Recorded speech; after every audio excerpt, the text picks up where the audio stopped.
Before we dive into all the parts of the GPU, let's first understand the differences between GPUs and CPUs. Inside this graphics card, the Graphics Processing Unit, or GPU, has over 10,000 cores. However, when we look at the CPU, or Central Processing Unit, that's mounted to the motherboard, we find an integrated circuit or chip with only 24 cores. So which one is more powerful? 10,000 is a lot more than 24, so you would think the GPU is more powerful. However, it's more complicated than that. A useful analogy is to think of a GPU as a massive cargo ship and a CPU as a jumbo jet airplane. The amount of cargo capacity is the amount of calculations and data that can be processed, and the speed of the ship or airplane is the rate at which how quickly those calculations and data are being processed.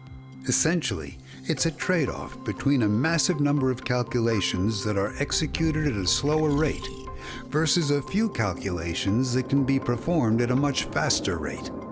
Another key difference is that airplanes are a lot more flexible since they can carry passengers, packages, or containers and can take off and land at any one of tens of thousands of airports.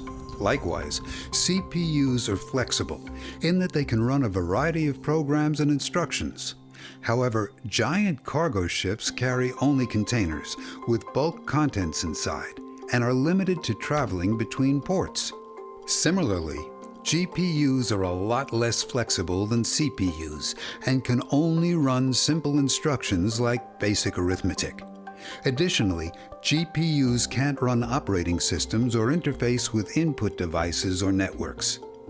This analogy isn't perfect, but it helps to answer the question of which is faster, a CPU or a GPU. Essentially, if you want to perform a set of calculations across mountains of data, then a GPU will be faster at completing the task. However, if you have a lot less data that needs to be evaluated quickly, then a CPU will be faster.